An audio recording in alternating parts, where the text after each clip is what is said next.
It's a scorching, southern summer day in the middle of July 1987. Your wife has taken some preciously rare time for herself, leaving you in charge of your two elementary school-age boys. Boys who have just hit the front steps of your home, like the beaches of Normandy. There is a movie they want to see, a movie they need to see, a movie about a robot, a movie about a cop, a movie where a cop is a robot. How bad could it be? Robocop cost $15 million to make, $10 million less than The Untouchables, which debuted the same summer. And yet, despite his budget constraints, Paul Verhoeven presents an inspired, naturalistic cyberpunk landscape designed to both reinforce and poke at the unchecked capitalism that led to this world's horrific state. The dystopian Detroit presented feels much more like a throwback to the Wild West frontier towns besieged by the greed of the big railroads, a lawless land in need of a shiny tin star.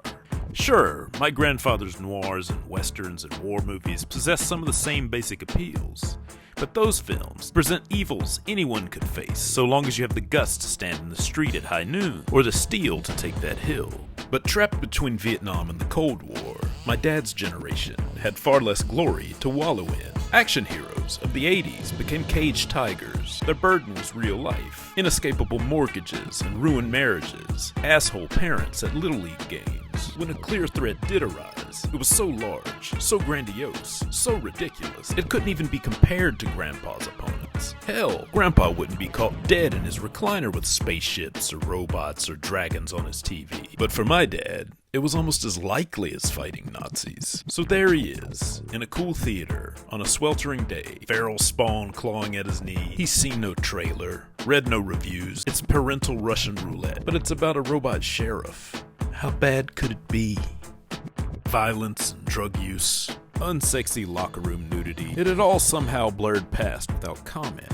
But it was the magic word, a word he never said around the family, a word you never heard, at least not in Grandpa's movies. Hearing that first F-bomb woken Dad up. One more of them words, and we're going home.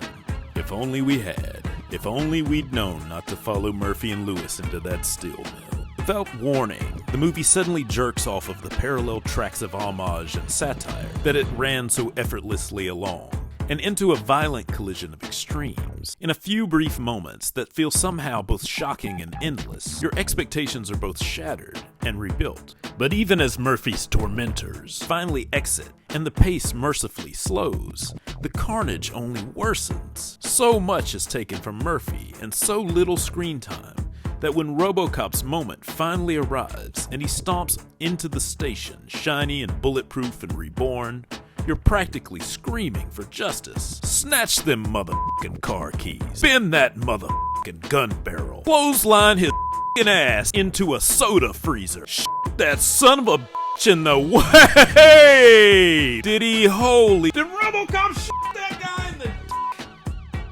Many movies had tried and failed to put what I loved about comics on screen, but Robocop was the first one that actually did it, that obliterated every line between high and low art, between shooter and shootee. Robocop has the soul and conscience of a comic book, the kind of inner voice that reminds you that with great and reckless power comes great and horrific consequences. On that day, and at the end of every rewatch of Robocop since, law and order haven't exactly been restored to Detroit. Calling himself Murphy again, reclaiming the humanity he's a victim of, is Robocop's only reward. He's a survivor. Maybe. I'd love to tell you I know exactly how I feel about that, but I don't. I'm as attracted as I am repulsed. But I'm glad it challenged me. Glad someone took the risk to make it. And I wish I'd gotten up to pee and missed that shooting. Seems originally, Robocop was supposed to drive a Robomobile, built to match the chassis of his futuristic body. But when it rolled onto the set, Verhoeven hated it and quickly pivoted to a fleet of murdered-out black matte Ford Tauruses, a car so unsexy that one of its standard features was a full ashtray of cigarette butts. Taurus, or Zeus, or some such mythological whatsit, also impregnated a human queen, resulting in a hybrid bull monster, which was imprisoned in a maze and fed babies. Fitting, because not only is Robocop a mockery of God and man, trapped in a maze of his mind, he likes baby food.